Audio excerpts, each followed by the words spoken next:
голяма част от групата е около самия паметник. Следващата да ми е вече към специалните места. Аз не съм сложил този обред. Първо нямам хубава качествена снимка от самия обряд, който там беше извършен. Беше много вълнуващ ритуал с удивителни преживявания.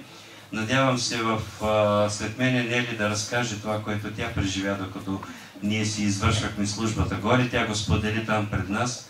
Странното е, че образите, които тя видя, се появиха и на една от снимките, които бяха направени там. Отделно, че много от нас се явиха в странен вид. Това много хора опитаха да търсят лесни обяснения за този феномен, но по-нататък се случи нещо, което вече по-малко хора станаха свидетели, защото бяхме много голяма група, 45 души бяхме. Аз заведох част от хората отзад в сакралната част на замъка, там където са храмовете. Храмовете, разбира се, щателно са разрушени. Така са обрушени стените, че по възможност да не се разбере и какви са били покривите.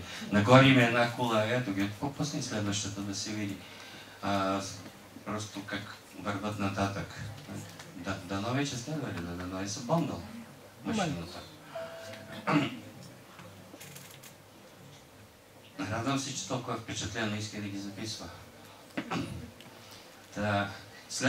Там, в мястото пред тези замъци, там където е вече отзад явно мястото, което е по конструкция, виждате как изглежда. То му личи и до сега, той е свечен поглед. Не ви ли напомня това нещо за тези свещени камери, които ние познаваме като гробници от траките, но всъщност те са посвещенчески храмове, които след това са затрупани и превърнати в гробници. Тук, на това място, аз много исках там да отидем и да направим по-подробни снимки. В съседство има една кула, която също тези разбойниците са потрошили всички стъпала нагоре. Тя прилича на цев на дуло на оръдие с тези. Виждате, една вита стълба е вървяла нагоре. Горе имало други етажи, имало е вероятно тези части, които са обслужвали тия наблюдения. Всичко това щателно е било унищожено. Въобще яростта да се закрива познанието тук личи в пълната й сила, но интересното беше, че с нас пътуваха една млада тройка от Казанлък. Те си носиха и едно дронче и правяха през цялото време снимки. Аз ги помолих да дойдат. Специално всъщност аз тях доведох тук, за да направят тук снимки в това пространство. И докато бяхме тук вътре, те опитаха да пуснат дрона, за да снима. Той не можа да се ориентира. Няколко пъти го пускат и той не знае на къде да върви. В един момент вече момчето реши, след като дълго го е държал в ръцете си, че той си е хванал, GPS-а си е хванал координатите и го пусне и той се хвърли в стената. Просто там наистина продължават едни енергии, които са заредени още от времето, когато тези хора фактически с душите си са минали, са отворили едно измерение. Аз съм разказвал на много пъти в нашите пътувания с хората, с които сме били, за тъй наречената силициева цивилизация. Ние сега все по-тясно живеем с нея, защото всички тези устройства са подчинени на тези възможности и съответно и воля на силиция. Да предполагам, че нещата започваме да по някакъв начин да се сътрудничим с по-сериозна цивилизация от тея, който ние търсим нагоре. Във всеки случай това нещо се случи пред очите ми и аз за това го разказвам, защото той е един факт. Аз съм го казвал тук, хората, с които сме пътували, знаят, че аз никога не разказвам нещо, което не записвам нещо, защото сега разказвам неща, които не записвам в книгите си нещо, за което нямам поне 3 опорни точки. За мен това е закона на алпиниста, че трябва да имаш 3 опорни точки, трябва да има научния факт, трябва да има преживяното от конкретна историческа личност или човек, трябва да има доказателство свише, трябва преживяно в намерен контакт, било от посветен, било от мене в състояние на медитация. Така или част от студенти се занимавам с такива практики и вече имам така изградена някаква сигурност, кога мога да се доверя на информацията, която получавам и кога тя идва като изкушение. Във всеки случай, тук имаме един много хубав факт, имаме едно много хубаво преживяване от хора наоколо, защото не бях единствения аз в автобуса, който преживяваше това приближаване към Монсигюр. Имаше и две жени, които пътуваха през цялото време просълзените. Ако искат, ще си го разкажат, ако не, ще остане. Просто по някакъв начин някои от нас бяха събудени в тях преживявания, които са много интимни, много трудни за разказване и много целебни за нас. Трябва да ви кажа, че след това изкачване горе, аз се чувствам много различно. Чувствам се като пречистен от хилядолетна мъка. Нещо, което цял живот ми е тежало, защото винаги сме натякали, че съм много тъжен човек. Надявам се, че сега не оставям това впечатление. Тъкво ми дотрябва някой да преместя нататък. Сега започнаха от тук насетне, започнаха чудесата. Вижте това нещо долу, което ни се случи. Ние слизаме горе от Монсигюр, от този хълм вече, след обредите, пречистени и сепнати от това, което видяхме. И долу ни посрещат една група френски почитатели на бялото обрасло последователи, с които започнахме дружни, хванахме си, направихме си кръгчето, започнахме да си пеем. Те започнаха да танцуват в средата на кръга. Нека да минем към следващата стъпка. Нека да минем на следващия сега. Погледнете това нещо. Тези юнаци също така танцуват в кръг, танцуват и размахват отгоре саби. Това са русалии. Това е автентична снимка от средата на миналия век, когато все още не са били разбити тези русалийски групи. Да, и следващата седмица, защото... това е същия този магичен танц върху една от стечките, който сме снимали в Босна. Това е прочутото богомилско коло. Това е магичното хоро, което е високо енергетизиращо в русалийските игри, които са останали като, според мен, все пак една популярна реплика на оня сакрален танц, който явно е бил... Малко хора са знаели за същината му и за точните неща, които се правят в него. С този танц в кръг на русалиите, знаете, че са вдигали хора, които са били смятани вече за тръгнали към ония свят, са скачали след това хоро и са тръгвали, са бягали от кръга след магичния танц около него. Този танц е задължителен в обредите на богомилите, които ние не можем да възстановим напълно, но почти няма, хайде да кажем, да не е всяка стечка, но през 3 стечки задължително на една от тях има колото в някакъв вид. Сега камъните са силно ерозирали, защото са варовикови, те са столетия печени и заливани от дъждовете, тъй че те силно са се обрушили, но навсякъде може да се види това коло, което ви го показах при русалиите, как продължава като магичен изцелителски танц и както неволно се получи долу под Монсигюр. Когато ние се срещнахме с едни хора, които живеят с този дух, който са пренесли предците още преди 10 века, когато преминават вече в тези земи. За 10 века, за 1000 години, това коло се завъртя веднага, когато се събрахме ние от една страна и те от друга. Просто това са част от енергията, за която ми се искаше да говори и за която съм убеден вече, че трябва да стане тема. Тук миналата година бях упрекнат от една докторка, че не трябва да разказвам неща, за които не съм убеден, понеже аз винаги подчертавам, за кое съм сигурен и за кое ми липсват достатъчно факти. Сега разказвам за неща, за които не ми достигат факти. Но са неща, за които смятам, че трябва да бъдат тема на следващите изследвания. Независимо кой от нас ще е жив и на кого ще му се даде възможността да ги направи. Да, е следващата серия. Тук си вероятно има още. Ето, това още е едно такова коло, от друга такава стечка. Те са много. Да, следващото. Това е просто за илюстрация.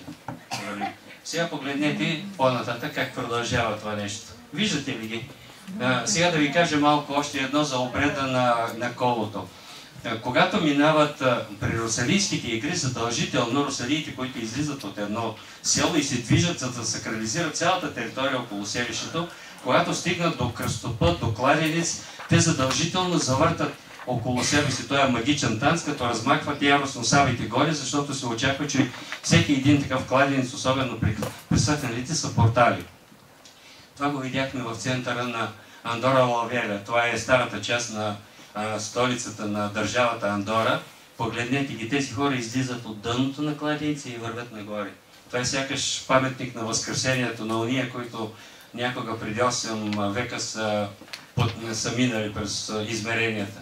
Това стои сега насред града и това трябват наистина очи на наши хора, за да могат да го видят и да го тълкуват.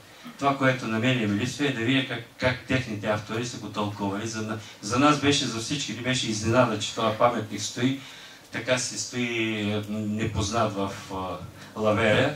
И вече ни е познат, остава да видим как те го тълкуват и съответно да обединим усилията, за да го разчетем вярно. Аз мисля, че ние можем да им помогнем много за разчитането на паметник. Следващото. Една стъпка по-нататък и следващата ни изненада. Това е малко по-нагоре, стои една пирамида. За жалост, аз толкова не очаквах нищо да видя в Андора, че не си взех фотоапарата. Забравих го в автобуса. Снимките са на Асен, но Асен не е хванал стъпалата. Това всъщност отдолу е една пирамида. Една пирамида, изградена от такива квадри, която на върха си има тази призма, прорязана така, че от изток-запад да се вижда, сякаш през нея е минал мъж и е останал само така силуета му изрязан, а по другото направление перпендикулярно е минала жена и е останало очертанията на женска фигура. В тази връзка, сега няколко пъти съм споменал в беседите си една пирамида в Преслав, която така също е останала извън полезрението на изследователите. Тя се намира на много знаково място, за да не бъде забелязана. От едната страна е Патриаршията, от другата е Патриаршеската катедрала, Патриаршеския храм и тя е по средата. Нашата пирамида е с 4 равнища. Тази пирамида е с 3 равнища. Все пак аз знам, че те нещо не знаят. Нещо не им достига, ние при нас е пълното знание. На нашата пирамида отгоре завършва пирамидона на нашата пирамида е един умален храм на такъв. Един като във формата на православен храм умален. Ето на следващата снимка вече ще може да го видите. Доколкото ето го, това е горе върху самата пирамида, това е направено. Това е толкова малко храмче, че повече от 4 души или с голямо натискане 5 не могат да се съберат. Долу-горе такова и пространството в посвещенческите камери, и които са ходили на Мишкова нива, и които са влизали в тъй наречените тракийски гробници. Камерите за посветени са винаги тесни, няма голяма навалица при посветените. Много стриктно се подбират там нещата. Но ние го имаме това нещо. В този вид стои в Преслав. В този вид стои. При тях няма оригиналния пирамидон. Може би и самата пирамида не е оригинална там, която виждаме. Поне пирамидона, който видяхме, е една модерна скулптура горе, едно модерно изваяние, но факта, че тя е поставена, че тя съществува и че тя е намерила някакво тълкование в тая посока, основните посоки, за тези основни посоки първо ще се говори, защото те са много важни. Старата посока наистина е била, и то тази женска страна е била наистина на север-юг, докато в последствие е наложена по-категорично тази посоката на изток-запад. Това са предмет на едни други тълкования и се надяваме на едни други специални семинари, които ще направим, защото още в София има такива реликви, където от тези неща могат да се видят на място. Старото и новото как се припокриват едно върху друго. Тук определено виждаме как духът е оцелял на една практика, за която ние самите не знаем достатъчно. Ние го виждаме, никой до сега не се е взел да го тълкува, да разсъждава за него, като си каже пирамида, всички си ги представят всички пирамиди, посветени на нея пирамида в Преслав, я намерихме в Андора.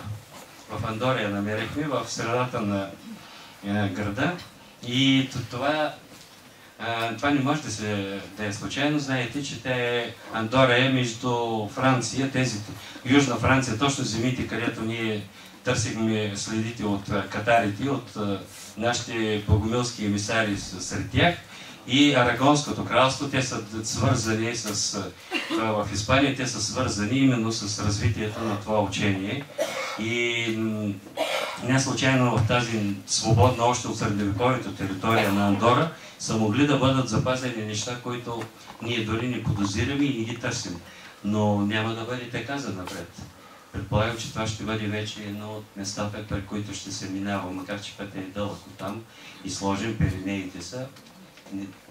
Но да се струва минаването оттам. Да видим на следващата, че да не изгазя. Аз предполагам, че аз не включва хронометъра, аз много се разпростирам. 6 минути. Толкова е места.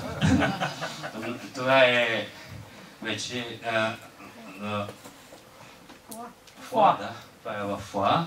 В Фуа, това е замъка в Фуа. Той е собственици на този замък са същите, които са държали и замъка Монсигюр. Дай сега следващото в него, защото всъщност там е тайното нещо. Погледнете това изображение. Това е един капител, оставал. Този замък е бил изцяло във владение на графове, които са и безусловно приели богомилството, както и останалите графове в Южна Франция. На капитела се вижда как едни юнаци водят вързан един кардинал. Обърнете внимание на главата си какво имат тези хора. Тези шапки, предполагам, че ги знаете, защото те са... Дайте да минем на следващата снимка. Ето ги. Това са влъквите, които отиват при раждането на Исус, също с тези шапки. И това в цял свят са известни като фригийски шапки. Т.е. на траките от... Откъде е това? Това е от Рим. От една от катакомбите, Дромцилия или как беше там, една от тези катакомби. Следващото това е вече от... ставаше дума, нали, аз явно не съм сложил една от снимките, ставаше дума за този модел пак на това влияние, че когато става дума за това сваляне, някакси тази връзка е показана. Както и вероятно не е случайно това, че на рисунките със свободата предвожда народа, познаете тая прочута картина, тя също е в фригийска шапка.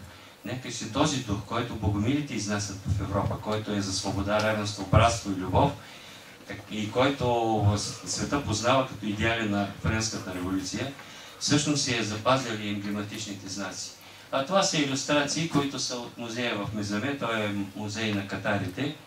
Това е вече една така реплика, очевидно от времето, когато тази част на католическа Франция всъщност се разбунтувала срещу папата. Виждате как е направен кардинала като вълк. Мещаното му стадо са тези кротки католици, следващото да го видим. Между другото, у нас и имаме поговорката "Вържи попа да е мирно селото", и там го виждаме на това, как беше на капитала направено. Ето тук и един момент от това какво е ставало, след като през началото някъде на следващото около 1000-та година или 998 година, след като вече са били присъединени Босна и Херцеговина към България, какво става нататък в земите на Южна Франция. Аз съм обяснявал в беседите си за тази силна връзка, защо богомилите са тръгнали именно по тази линия на Запад. Връзката е така много сложна, но много прегледна, защото и в западната история хората, които населяват Южна Франция, са известни като мизийските готи. Това са готите, вестготите, които са живяли, които Константин Велики след 313 година пуска да заселят Мизия с задачата да бранят Римската империя по Дунав от нахлуващите оттатък непримирими траки, които още не са овладяни от Рим. Тези хора имат един духовен водач, който в историята е останал с името Вулфила. Ние не знаем как действително е било истинското му име, защото това е епископското му име. Този човек в Никополь Сатиструм, това е сегашното село Нитук, знаете, там има останки от един голям римски град, по всичките правила на римския град, с всичките екстри за представително римско градостроителство. Той там създава готската азбука и превежда на готски Библията. Но след това нещо става с него, явно поживял малко след мизите, е разбрал всъщност откъде е истината и се вдига заедно с приближените си, отива на 10 на километра от сегашен Преслав и там под Мадърското плато, от тази му част страна, той създава един готски духовен център, който е толкова голям, че в него има 4 катедрали, едната от които е епископална голяма, Има и една малка църквичка, която е изрисувана и смята, че тя е била неговата негов личен храм. Това са земите на фактически на гетите. На траките гети, които още от времето на своите учители Дикеней, 7 век, Залмоксис, 6 век преди Христа, те имат един друг образ на живот, който е много различен от живота на одрисите долу в днешната област Тракия или примерно на трибалите, които са на другия край на Мизия. Те са известни с това, че не залягат на материалното, че имат общинарен начин на живот и че имат специални книги, по които проповядват своята вяра, вярата си в този образ на живот. Тези книги са известни под името Белагини, което е явно корене от думата благо. Целият им техен живот е подчинен именно на това благотворение, благодеяние и благотворство, нали, всички тези неща. Известно е за тях, че те са имали общи камбари, те не са строяли помпозни къщи, не са залягали на това да се изтъква, защото всъщност никой не е могъл да изтъкне богатството си, тъй като то е било общо притежение на всичко. За тях споменава Йосиф Флавий. Йосиф Флавий е прочут еврейски историк от началото на първи век. Има много добре. Значи трябва той разказва, че всъщност тези нашите гети имат удивително сходен живот с живота на есеите, само че за есеите се говори от 2 век преди Христа. Есеите е средата, от която е Исус, майка му, от където е Йосиф Риматейски, от където е и Йоан Кръстител.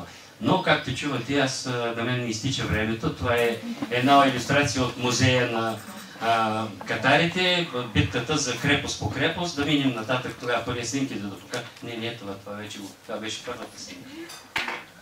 Значи е свършила. Не е свършила, как ще е свършила? Това е 19-та, те са на 30. Набързо трябва да ги минем. Това е от музея на катарите, една питка хляб. Ето как изглежда една наша богача хляб.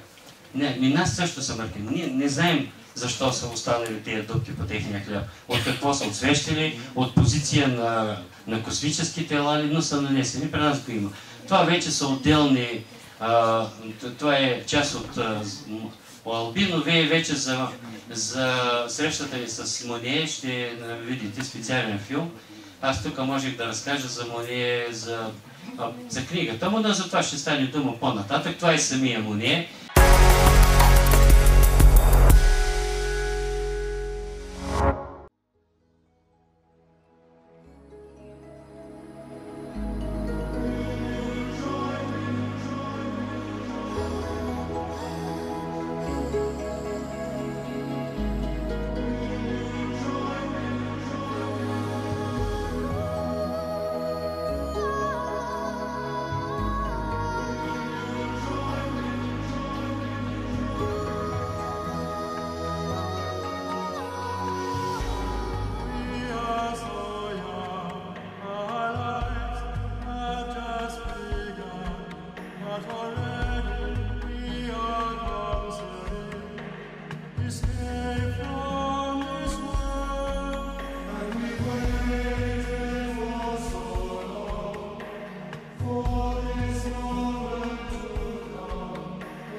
Той поначало е написал най-любовната книга за България и за българите, когато и българин ни е написал, Катарското богомилско християнство. След срещата му с нас, той поиска тази среща, той ни покани да отидем там.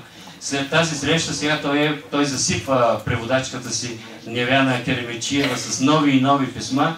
Той иска и постоянно ни изпраща послания, които тя не смога да ни преведе, и постоянно иска пък от мене да му изпращам материали, над които той да разсъждава и да ги усвои в следващите си книги, които се надява да са по-популярни и по-масови. По-нататък това е вече в Рен-Шато, където са намерени уния прословути книги в основата на Светия Грал, прочутия бестселър и книгите на Дан Браун. Но за жалост не можем да ги изказваме. Каркасон, нека да спрем тогава, защото така е много припускане. Тук бях подредил в тази връзка и други сходни такива преливания, но за това ще стане дума, пък и ние имаме да пътуваме тепърва много, тогава и ще разказвам за другите неща. Да благодарим на Христо. И аз ви благодаря.